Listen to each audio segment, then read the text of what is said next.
Hello and welcome to another blog by me, Lawrence Grant from My Photos Forever. I just thought I'd tell you a little bit about the case that I put together for the FeiyuTech AK4500 Gimbal. Really it's just an overview that I took a flight case that I had that I wasn't using, that I've been using for another purpose, and I've decided to convert it into a FeiyuTech case. And a lot of you know that when you buy the FeiyuTech case, it comes in this sort of foam polystyrene type case, very light, but it's just about acceptable to put the gimbal in as long as you haven't set it up. But the first thing you do when you take it out is you set it up and you put it on your camera, and then you make all the adjustments, and therefore it won't go back in the polycarbonate or whatever it is. It's polystyrene case, so it's not a lot of use. So I've been using this for a year or so, and I've just taken it out as it is, which isn't ideal. So what you can see here is the gimbal in its place now, and this is in the unlatched mode, so it's in its place, and I've made, as you can see, some cutouts so that everything is cut out for the follow focus and for the adjustment knob and for the other adjustment knob. And there's the gimbal in its normal state. That's not locked up. I guess that could be, I suppose I could lock that up, but you would then unlock this gimbal. The easiest way to do that would be to take it, and it would then be, where are we now? We'll be there. Okay, so that would be our normal gimbal position, which we would lock in. And the locks are under there for the panning, and then the roll is at the side there, you can see, and then the tilt is up at the top there. And the beauty of this gimbal, it is so easy to balance compared to previous gimbals I've had. This is absolutely a gem. Using the gimbal, that's another art form, but setting it up and getting it ready. So it's got a quick release kit here, camera goes on there, follow focus motors on there if you want to use it, and then you've got the removable infrared, radio controlled gesture control, which can come off, and then you can adjust that. You've got far more sensitivity than, instead of using these knobs and the knob on the gimbal, the main knob on the gimbal, it's far better to use the gesture controls. When that's undone, you unscrew that, and you know that when you set and press the button, it will work a bit like the PlayStations or other gesture control things. Far smoother like that. So that whizzes onto there and locks into position. So the other accessories I've got here are the little tripod stand, which screws under there. So that gives you, not only does it give you the 3 legs for the tripod that you can put on there, but also it gives you a little bit more stability when holding it like that.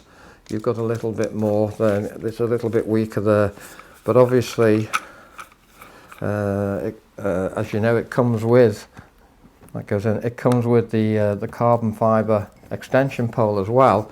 Now this is super duper light, and you can virtually, I mean, it is so light, there's just nothing of it, and you can then put that under the screw there, and then you've got a bit more extension.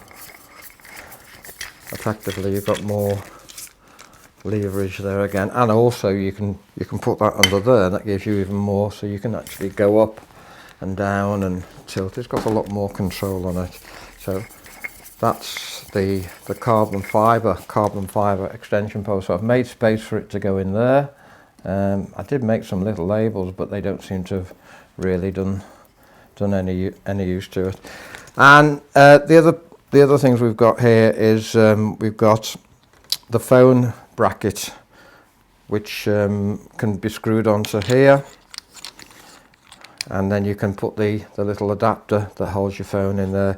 I've never used mine. I've never really used it. I think these labels were really a pretty well waste of time. And then batteries, we've got here, we've got the batteries, a set of spare batteries. I made a little recess there and padded it up, and we've got four batteries, a charging lead and an anchor quick charger I've thrown in there, because you know, when you're using the gimbal, although they say it should be you know, 10-11 hours, there is absolutely no way that you're going to get 10 or 11 hours out of a set of batteries. So unscrew that, get your batteries out, put in your spare ones, and then get to a mains with your quick charger and get them charging up while you carry on using the gimbal. And if you get, you know, half a day or day shoot out of it, that'd be great, but you tend not to. So there you have a quick overview of the stand, the carbon fibre extension lead. You've got your batteries, your charger, your phone holder, and another thing here that is quite useful, and this is a belt strap, and this goes around your body, and if you're using the extending poles, not that, but if you're using the extension poles like the carbon fibre, you would be screwing that into there. You take the cup out, and you actually, I think you use the that's it, you use the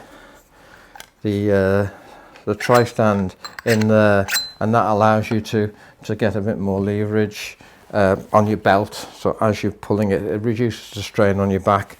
That's been quite a useful little accessory. It's called a Mogo Pro. It's a Mogo Pod MCR1. I think I got that off Amazon. So that's another way. So when you're finished with the, as I say, these labels are pretty useless. When you're finished with it, then you can unlock. Again, there's the pan, and then we need to unlock the whole thing and get it in there. Okay, that's I just inadvertently put it on, but there you go. Put that down into the recess slots, and I bought from this case that I had to buy a new piece of foam, and it came about, what, 2 inches thick, and it came as 2 pieces, and I decided that it was going to be too thick, everything was going to be buried down there, so I just used the one piece and got all that in there. And then when I close up the case, lock it all up, there you go, and it seems to be pretty well secure. I've even put a little label on the front here, because I've got 2 or 3 of these cases which I use for different purposes.